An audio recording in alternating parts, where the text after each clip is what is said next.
Assalamualaikum warahmatullahi wabarakatuh. Perkenalkan, saya Kania Gere Oktaviani dari Program Studi Sarjana Kesehatan Masyarakat Stikes Dharma Husada Bandung. Di sini saya akan menjelaskan mengenai tekanan darah tinggi. Sebelum itu, seperti yang kita ketahui bahwa penyakit tidak menular masih menjadi masalah yang cukup besar di Indonesia. Apalagi dengan kondisi saat ini yang dimana Indonesia sedang dilanda pandemi COVID-19 yang bukan tidak mungkin kondisi ini dapat mengganggu upaya pencegahan dan pelayanan pengobatan penyakit tidak menular. Penyakit tidak menular atau PTM adalah penyakit yang tidak ditularkan dari orang ke orang, yang berkembangnya berjalan perlahan dalam jangka waktu yang panjang. Dalam kondisi saat ini, penyakit tidak menular itu dapat menyebabkan komorbid bagi penderita COVID-19. Bisa kita lihat dari data Kementerian Kesehatan Republik Indonesia secara keseluruhan hingga 27 Juli 2021 pukul 16 waktu Indonesia Barat. Penyakit komorbid pada pasien COVID-19 kasus meninggal yang paling tinggi ada diabetes, kemudian kedua hipertensi, ketiga jantung, keempat ginjal, dan keenam PPOK atau penyakit paru obstruktif kronis. Apa itu hipertensi? Hipertensi adalah suatu keadaan di mana tekanan darah sistolik lebih dari 140 mm Hg dan atau tekanan darah diastolik lebih dari 90 mm Hg. Hipertensi sendiri masih menjadi ancaman kesehatan masyarakat karena potensinya yang mampu mengakibatkan kondisi komplikasi seperti stroke, penyakit jantung koroner, dan gagal ginjal. Berikut adalah kisaran tekanan darah normal dan hipertensi.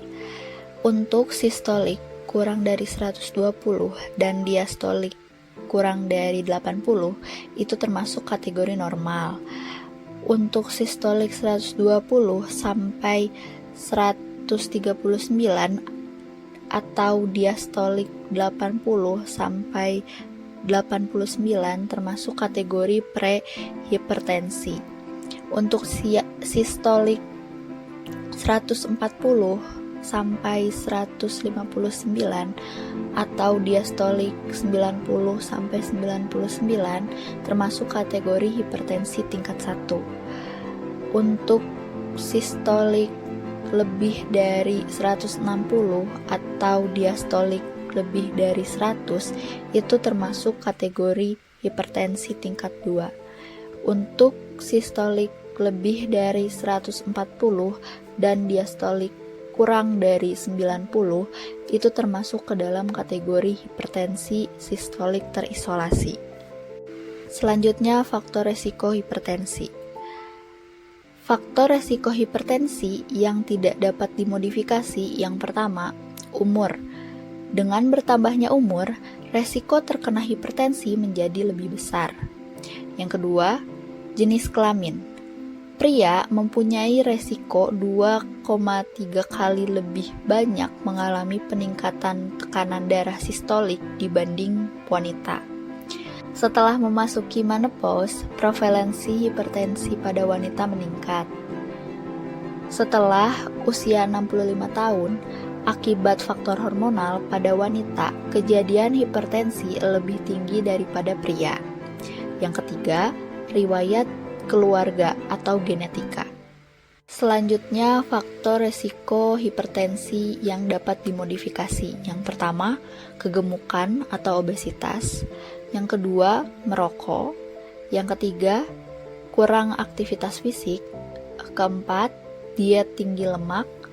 Kelima, konsumsi garam berlebihan. Keenam, dislipidemia. Ketujuh, konsumsi alkohol berlebihan. Kedelapan, stres. Untuk itu, mari kita lakukan pencegahan hipertensi dengan C. Cek kesehatan secara rutin. E. Enyahkan asap rokok. R. Rajin aktivitas fisik. D. Diet seimbang. I. Istirahat cukup. K. Kelola stres atau yang sering kita singkat cerdik.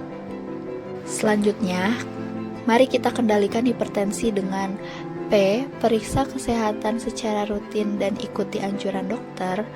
A. Atasi penyakit dengan pengobatan yang tepat dan teratur. T. Tetap diet dengan gizi seimbang. U. Upayakan aktivitas fisik dengan aman. H. Hindari asap rokok, alkohol, dan zat karsinogenik lainnya atau yang sering kita singkat dengan patuh. Mengapa kita harus mencegah dan mengendalikan hipertensi? Selain pada masa pandemi saat ini, hipertensi merupakan salah satu penyakit komorbid COVID-19. Hal lainnya juga dikarenakan tidak semua penderita hipertensi menyadari penyakit yang dideritanya. Hal ini membuat hipertensi kerap disebut silent killer. Oleh karena itu, mari kita kendalikan dan cegah hipertensi sedini mungkin.